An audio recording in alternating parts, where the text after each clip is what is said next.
Ce message sera le premier d'une série consacrée à l'histoire d'Abraham, histoire telle qu'elle nous est racontée dans le livre de la Genèse. Si la longueur d'un récit est une preuve de son importance, alors, dans le livre de la Genèse, l'histoire d'Abraham est essentielle. En effet, sur l'ensemble de ce livre, 14 chapitres lui sont consacrés. Et peut-être une preuve plus nette encore de l'importance de l'histoire d'Abraham est celle donnée par l'apôtre Paul dans la lettre aux Romains. Au cours du chapitre 4, Paul écrit « Et Abraham a reçu le signe de la circoncision, comme le gage de la justice qu'il avait obtenue par la foi alors qu'il était incirconcis.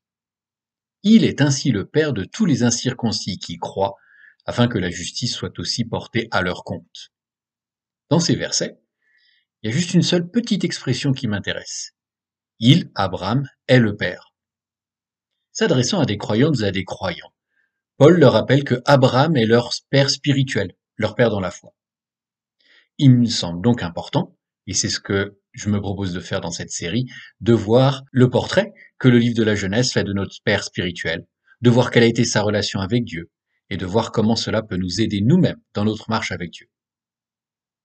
Le premier texte que nous allons regarder se trouve dans le chapitre 12 de la Genèse, dans les versets 1 à 5. Peut-être, si vous avez déjà une petite connaissance du texte biblique, vous associerez cela au récit de l'appel d'Abraham. Et ce que nous allons faire à présent, c'est regarder d'abord quelques détails du texte, et ensuite réfléchir à quelques applications ou enseignements que l'on peut en tirer. Ce texte de Genèse 12 commence au verset 1 par les paroles suivantes. Le Seigneur dit à Abraham, « Va-t'en de ton pays, du lieu de tes origines, et de la maison de ton père, vers le pays que je te montrerai. » Première chose que l'on remarque dans ce verset, ce sont des absences. Il y a une absence de précision quant à la date, quant au moment où Dieu parle à Abraham. Il y a une absence de précision ou de détail sur les circonstances, les conditions dans lesquelles se sont faits cet appel. Deuxième chose qu'il convient de prendre en compte, qui est Abraham? Je ne vais pas lire les versets, mais je vous renverrai néanmoins à Genèse, chapitre 11, versets 27 à 32. Dans ces quelques versets de la fin du chapitre 11, on a un certain nombre de détails biographiques concernant Abraham et sa famille.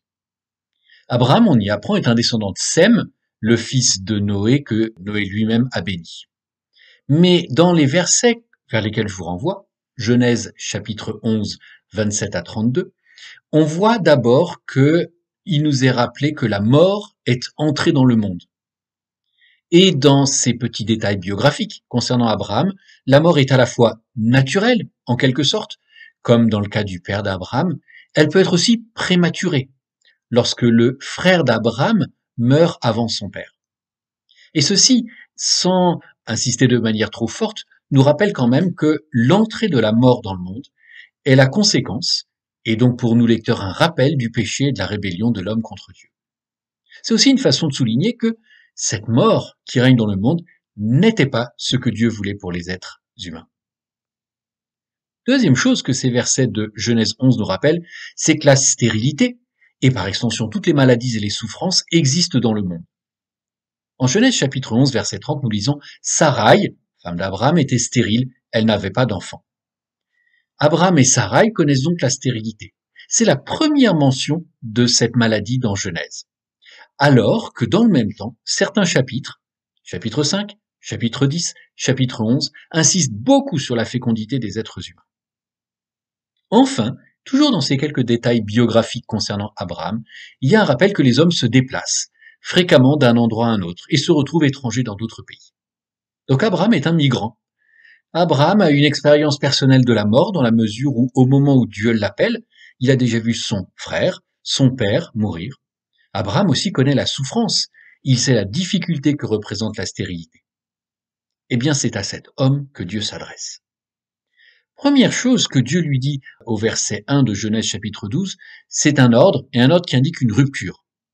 C'est rendu, selon les différentes traductions, va-t'en, ou quitte, ou va et quitte. Deuxième chose que l'on note dans cette parole, cet ordre que Dieu donne à Abraham, c'est trois expressions qui sont enchaînées, comme si Dieu demandait à Abraham une triple rupture. D'abord, Dieu demande à Abraham une rupture de son lieu de résidence. Ensuite, Dieu demande à Abraham de ne pas revenir en arrière, de ne pas revenir au pays de ses origines. Enfin, Dieu demande à Abraham de quitter sa famille. Donc, comme on l'a déjà dit, Abraham est un homme qui souffre, on voit ça en Genèse 11, et la réponse de Dieu face à cette souffrance, c'est une rupture, un départ. Enfin, notons que Dieu ne donne pas une direction précise à Abraham. Il lui dit d'aller vers le pays que je te montrerai. Donc Dieu non seulement exige une rupture, mais il demande aussi un saut dans l'inconnu. Et dans les versets 2 et 3, on voit aussi ce que Dieu promet. Il dit « Je ferai de toi, s'adressant à Abraham, une grande nation et je te bénirai. Je rendrai ton nom grand et tu seras une bénédiction. Je bénirai ceux qui te béniront, je maudirai celui qui te maudira. Tous les clans de la terre se béniront par toi. » D'abord, notons que Dieu lui-même agira. Dieu s'engage à accomplir 3 actions. Je ferai de toi une grande nation. Je te bénirai. Je rendrai ton nom grand. Ces promesses aussi sont grandioses, difficiles peut-être même à recevoir. Dieu promet à Abraham, un migrant, un homme immigré, de devenir puissant et grand. Dieu promet à Abraham d'être le père d'une grande descendance, alors que sa femme est stérile. Dieu promet à Abraham d'être béni, alors qu'il a vu, comme nous le montre le chapitre précédent, beaucoup de difficultés. Enfin, il y a une réorientation, en quelque sorte, qui est proposée à la vie d'Abraham. Tu seras une bénédiction, tu seras une source de bénédiction, tu deviendras une source de bénédiction. Je vous cite plusieurs façons dont cela est traduit. La vie d'Abraham, à partir de ce moment, sera donc vécue pour le bien des autres. Donc Dieu promet des choses merveilleuses à Abraham. Dieu attend aussi que la vie d'Abraham soit réorientée, c'est ce qu'il demande. Et Dieu détourne le regard d'Abraham. Au lieu de regarder à sa vie, à ses difficultés, Dieu lui demande d'être un instrument de bénédiction pour toute la terre. Il est important de relever que Dieu appelle bien Abraham à être une bénédiction pour le monde entier. Il dit, tous les clans de la terre, toutes les familles de la terre, tous les peuples de la terre se béniront en toi. Donc c'est pas pour le bien-être d'Abraham qu'il est appelé, c'est pas pour son développement personnel. Dieu appelle Abraham pour montrer sa souveraineté. C'est Dieu qui exige et c'est Dieu qui appelle pour le bénéfice du monde. Enfin, les 2 derniers versets de la portion que nous avons sous les yeux, versets 4 et 5. Abraham partit, comme le Seigneur le lui avait dit. Et Lot partit avec lui.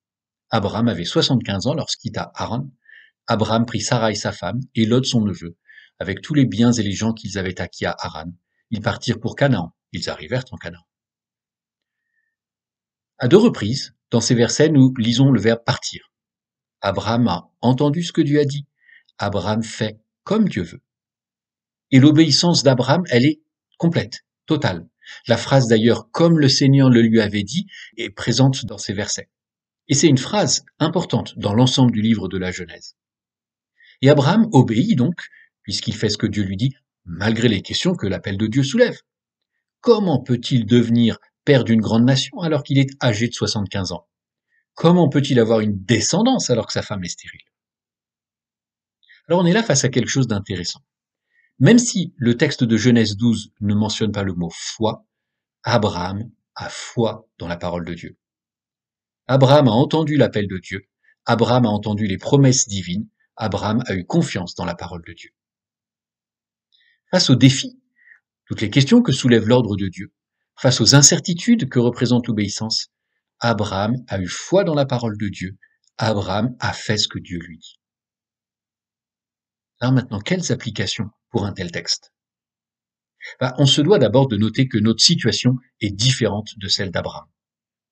Abraham, en particulier dans ce texte de Genèse 12, est à un tournant dans l'histoire de l'humanité.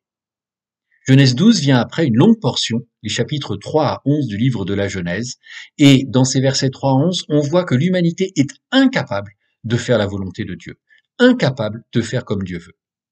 Et donc c'est, en Genèse 12, en appelant cet homme de 75 ans, que Dieu ouvre un nouveau chapitre qui va culminer des siècles après par la naissance de Jésus-Christ.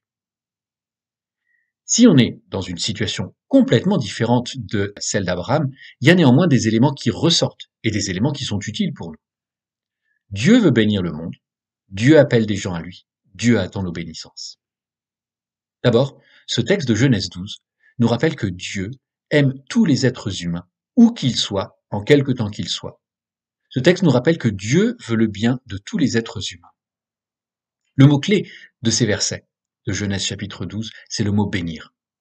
Dieu dit à Abraham, « Je ferai de toi une grande nation et je te bénirai. Je rendrai ton nom grand et tu seras une bénédiction. Je bénirai ceux qui te béniront. Tous les clans de la terre se béniront par toi. » Non seulement Dieu est prêt à bénir un individu, mais par-dessus tout, Dieu veut bénir le monde entier, tous les clans de la terre.